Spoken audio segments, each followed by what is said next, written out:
Hi, YouTube. I'm back, and this is an audio review of Every Day the Same Dream. Because I just don't feel like let's playing any more of Mafia 2 right now. But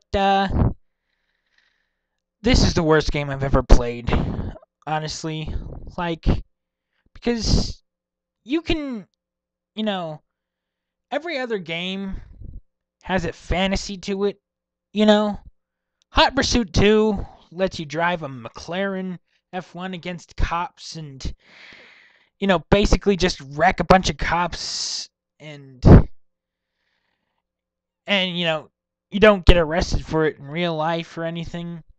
Destruction Derby Arenas lets you get into an arena with a bunch of cars, and then your objective is to destroy them, and destroying cars is fun. Star Wars Starfighter lets you know, lead a squadron of fighters against, the evil trade fed, whoever the hell they are. I don't care. I just blow them up, you know. And what does Every Day the Same Dream do? Well, you're an office worker who goes to work.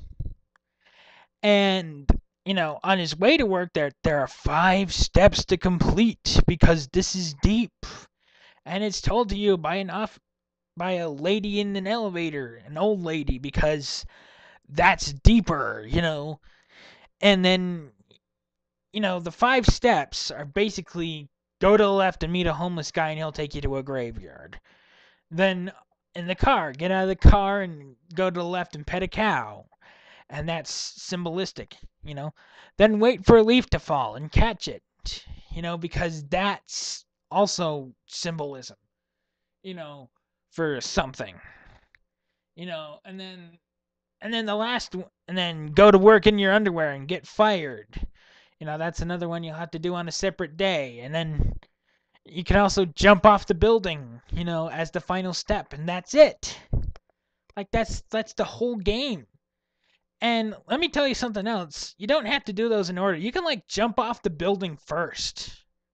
And you'll still have to do the other steps to get the ending. And by the way, the ending, it's just you see another guy who looks just like you jump off. And that would have been interesting, except for you walk by the cubicles and they all like you. So for all you know, you just watched another guy jump off, whatever,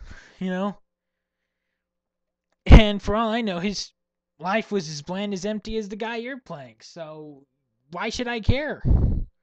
Why should I care about these guys? It just throws you in and expects you to, just write a bunch of stuff about its symbolism later. And the thing is that there are games that do that at better. Like One Chance. I felt something with One Chance. I felt something there. I felt like I, finally made the right choice to stay with my family after that on the final day. You can go look it up. It's free.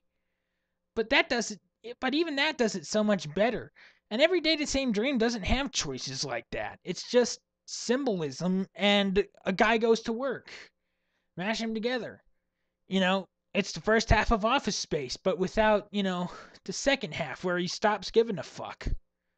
Or I guess there is that when you go to work in your underwear, but it's not interesting. The resolutions aren't interesting.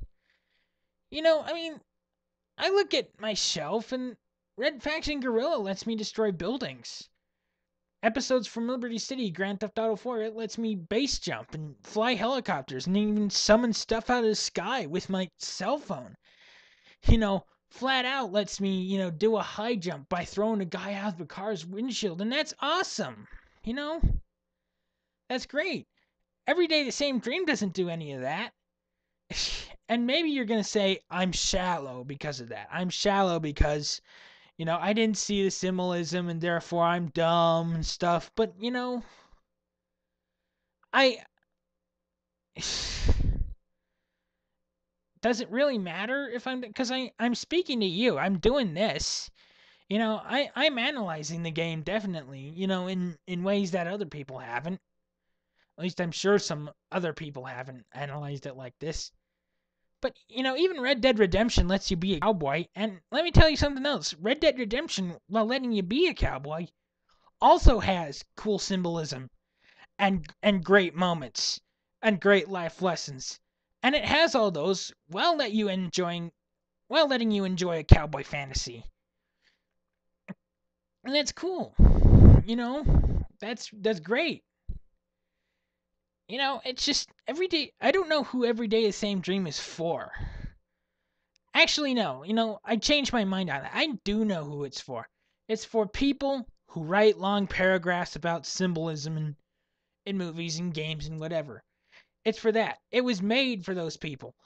People play. These people play through it, and then they see all the symbolism, and then they write a huge big essay about it because look at them, they're so smart because they know all this stuff and you don't. But that's exactly who it was made for, nobody else. I think.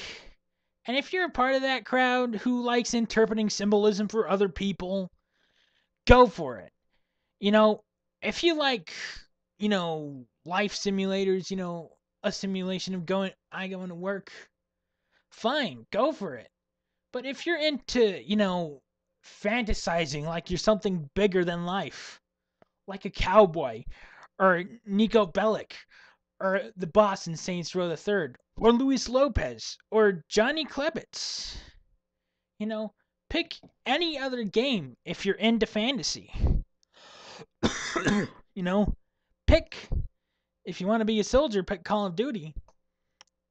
Ooh, a soldier regenerating health, kind of like Rambo, only can take less bullets. But I'm sure there's like a mod for that or something if you're on PC, or maybe if you switch the difficulty down. But you know,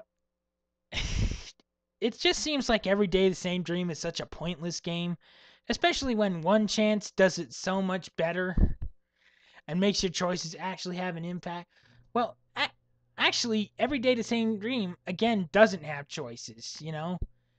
It just has this linear 5-step thing that you go through, and that's it. That's it, really. And if you like that, fine.